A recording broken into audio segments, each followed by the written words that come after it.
Selain berkomunikasi dengan HR, kamu juga akan berkomunikasi dengan berbagai orang yang ada di lingkungan kerja nantinya, baik dengan atasan, rekan kerja, dan berbagai divisi lain.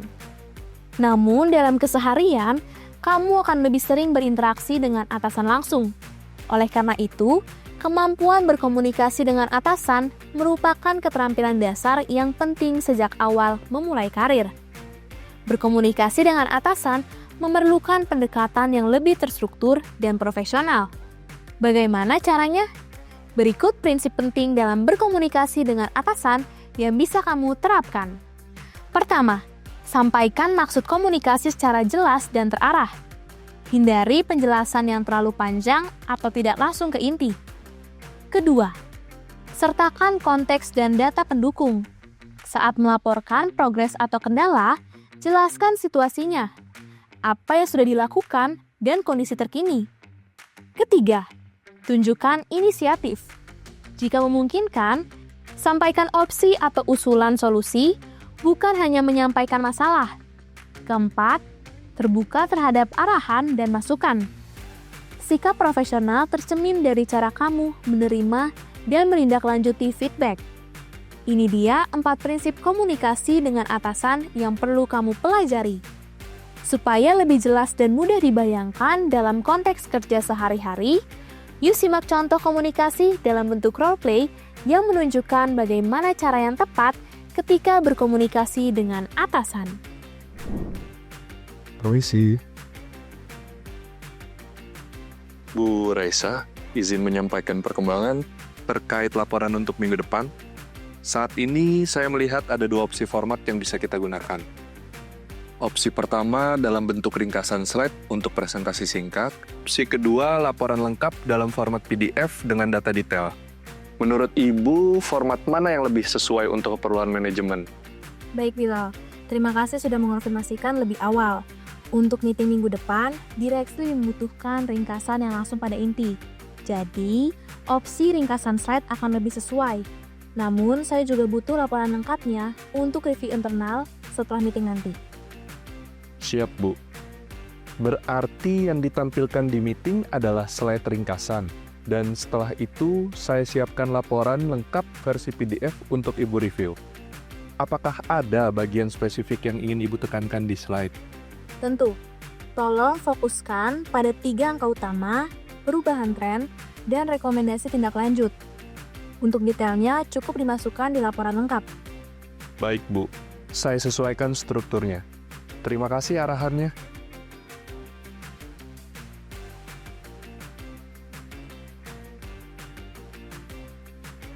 Selain berkomunikasi dengan atasan, kamu juga akan berinteraksi dengan berbagai generasi di lingkungan kerja nanti. Dalam satu tim, bisa saja ada rekan kerja yang usianya di atas dan di bawah kamu, atau justru seusia dengan kamu.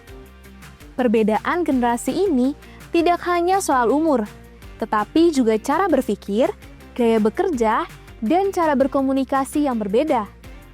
Kira-kira ada berapa macam generasi yang ada di dunia kerja saat ini dan perlu kamu ketahui ya. Untuk mengetahuinya, yuk simak pembahasan berikut. Di dunia kerja saat ini, kamu tidak hanya bekerja dengan orang yang seumuran denganmu, tapi juga dengan berbagai generasi yang memiliki nilai, kebiasaan, dan cara komunikasi yang berbeda.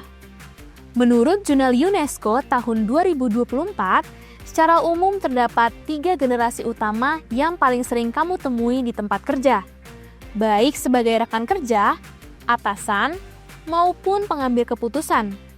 Pertama, generasi baby boomers. Mereka lahir antara tahun 1946 hingga 1964. Generasi ini tumbuh di masa organisasi masih sangat terstruktur. Hierarki jelas, aturan kuat, dan etika kerja sangat dijunjung tinggi. Dalam dunia kerja, baby boomers cenderung menghargai loyalitas, rasa hormat, dan kepatuhan terhadap struktur organisasi. Mereka menyukai komunikasi tatap muka, hubungan personal, dan penyampaian pesan yang sopan serta formal. Kedua, generasi X. Mereka lahir pada rentang tahun 1965 sampai 1980. Generasi ini tumbuh di masa transisi dari dunia manual menuju dunia digital. Generasi X dikenal mandiri, efisien, dan fokus pada hasil. Mereka nyaman dengan teknologi, namun tidak suka hal yang terlalu ribet. Dalam hal bekerja, mereka menghargai otonomi, fleksibilitas, dan keseimbangan antara kerja dan kehidupan pribadi. Ketiga, generasi millennials. Mereka lahir antara tahun 1981 hingga 1996. Generasi ini tumbuh bersama teknologi dan perubahan yang cepat. Millennials menghargai kolaborasi, diskusi, dan lingkungan kerja yang inklusif. Mereka menyukai komunikasi yang terbuka, partisipatif, dan bermakna. Bagi mereka, pekerjaan bukan hanya tentang hasil, tapi juga tentang tujuan dan kesehatan mental. Itulah 3 generasi utama yang perlu kamu pahami di dunia kerja. Lalu pertanyaannya, bagaimana cara berkomunikasi yang tepat dengan masing-masing generasi ini? Mari kita bahas prinsipnya. Pertama, komunikasi dengan generasi baby boomers. Kedepankan rasa hormat, gunakan bahasa yang sopan, formal, dan terstruktur. Sampaikan pesan secara jelas, runtut, dan sesuai prosedur. Hindari melompati aturan atau etika komunikasi resmi di kantor. Ingat, bagi mereka, cara menyampaikan pesan sama pentingnya dengan isi pesan. Kedua, komunikasi dengan generasi X. Hargai waktu dan kemandirian mereka. Sampaikan informasi secara ringkas, jelas, dan langsung ke inti. Fokus pada tujuan, dampak, dan tindak lanjut yang diharapkan. Hindari basa-basi terlalu panjang atau penjelasan yang tidak perlu. Ketiga, komunikasi dengan generasi millennials. Bangun suasana komunikasi yang kooperatif, ajak mereka berdiskusi, bertukar ide, dan terlibat dalam proses. Gunakan gaya komunikasi yang lebih fleksibel dan terbuka. Namun, tetap jaga batas profesionalisme dalam bekerja. Itu dia beberapa generasi beserta prinsip komunikasi yang perlu kamu perhatikan di dunia kerja. Setelah memahami perbedaannya, hal terpenting adalah bagaimana kamu menerapkannya dalam situasi nyata di tempat kerja nantinya. Agar lebih terbayang dan mudah dipahami, berikut beberapa contoh ilustrasi ketika berkomunikasi dengan generasi boomers, generasi X, dan millennials. Simak dengan baik ya.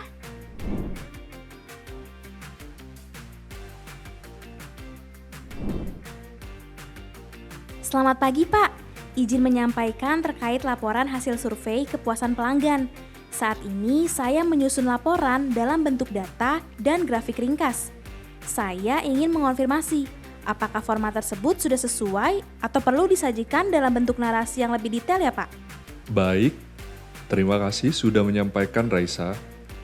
Saya lebih membutuhkan penjelasan tertulis yang lengkap supaya setiap data punya konteks yang jelas. Grafik boleh ada, namun tolong dilengkapi dengan uraian dan kesimpulannya. Baik Pak, berarti saya akan menambahkan penjelasan tertulis dan kesimpulan di setiap bagian data. Saya sesuaikan agar laporannya lebih komprehensif ya Pak.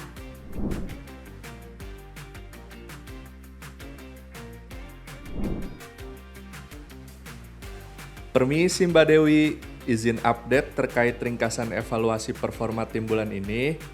Saat ini, saya fokuskan pada capaian utama dan area yang perlu ditingkatkan. Apakah Mbak ingin laporan ini langsung ke poin atau perlu ditambahkan detail pendukung? Langsung ke poin utama saja ya Bagas. Yang penting saya bisa melihat masalah dan rekomendasi tindak lanjutnya. Detail tambahan bisa kamu siapkan jika nanti diperlukan. Baik, siap Mbak. Saya akan segera susun laporan dalam format ringkas. Fokus pada isu utama dan solusi. Draftnya akan saya kirimkan hari ini ya Mbak.